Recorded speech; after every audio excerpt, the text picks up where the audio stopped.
নমস্কার, স্পোর্টস সানস্ক্রিনে আপনাদের স্বাগত। আপনাদের সঙ্গে রয়েছে আমি কৌশিক। আজকে থেকে কলকাতা নাইট রাইডার্স আসন্ন আইপিএল মরশুমের জন্য নিজেদের প্রস্তুতি শুরু করে দিল ইডেন গার্ডেন্সে। প্রথম দিনের ক্যাম্প ছিল আজকে।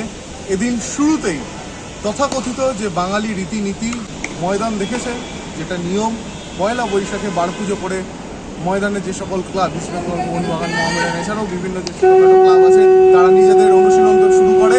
আজকে কিন্তু এটা গত বছরও বলেছিল, আজকের দিনেও সেই একই কাজ করলো। প্রথম অনুশীলনে পিচ পুজো করে যাত্রা শুরু করলো কেকেআর। পিচ পুজোতে 3টি নারকেল ফাটানো হয়। একটি নারকেল ফাটান দলের কোচ চন্দ্রকান্ত পণ্ডিত, একটি ফাটান অধিনায়ক অজিঙ্ক্য রাহানে এবং অপরটি পিচ কিউরেটর সুজন মুখোপাধ্যায়। বিকেল 5টা থেকে 7টা পর্যন্ত প্র্যাকটিসের টাইমিং ছিল, কিন্তু আপনারা দেখতেই পাচ্ছেন সেই নির্ধারিত সময় পেরিয়ে যাওয়ার পরও কিন্তু নেটে গা ঘামাচ্ছেন নাইট রাইডার্সের ক্রিকেটাররা। এদিন লক্ষণীয় যে বিষয়, জেট ল্যাগ কাটিয়ে আন্দ্রে রাসেল এবং সুনীল নারিন শহরে পা রেখেই 2-3 ঘন্টার মধ্যে প্র্যাকটিসে নেমে পড়েন। রাসেল দীর্ঘক্ষণ নেটে ব্যাটিং করেন, 2-3টে নেট চেঞ্জ করে তিনি ব্যাটিং করেন বলা ভালো। তার পাশাপাশি ইয়র্কার, সঠিক লেন্থে ইয়র্কার যাতে দেওয়া যায় সেই জন্য বলিং প্র্যাকটিসও কিন্তু করতে থাকেন আন্দ্রে রাসেল।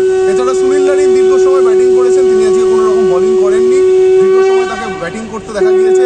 পাশাপাশি ব্যাটিং করেছেন কেকেআরের নতুন সংযোজন কুইন্টন ডিকক। দীর্ঘ ব্যাটিংয়ের পর উইকেট কিপার কুইন্টন ডিকক কিন্তু উইকেট কিপিংটাও ঝালিয়ে নিয়েছেন কোচের কাছে। এর পাশাপাশি ভেঙ্কটেশ আইয়ার কিছুটা সময় নেটে ছিলেন, তবে দীর্ঘক্ষণ তিনি প্র্যাকটিস করেননি এদিন। এছাড়া আন্ড্রেক নোকিয়া, যাকে নেওয়া হয়েছে নিলাম থেকে, সেই নোকিয়া কিন্তু আজকে বেশ অনেকটা সময় বোলিং প্র্যাকটিস করেছেন। এছাড়াও আরেকটি যেটা লক্ষণীয় বিষয় আজকে দেখা গেল, যেটা কেকেআরের নতুন অধিনায়ক অজিঙ্ক্য রাহানের সাথে যায় না, সেটি হলো রাহানে বেশ প্রায় আধ ঘন্টা সময় কিন্তু স্কুপ শট প্র্যাকটিস করেন ইডেনের এই মাঠে।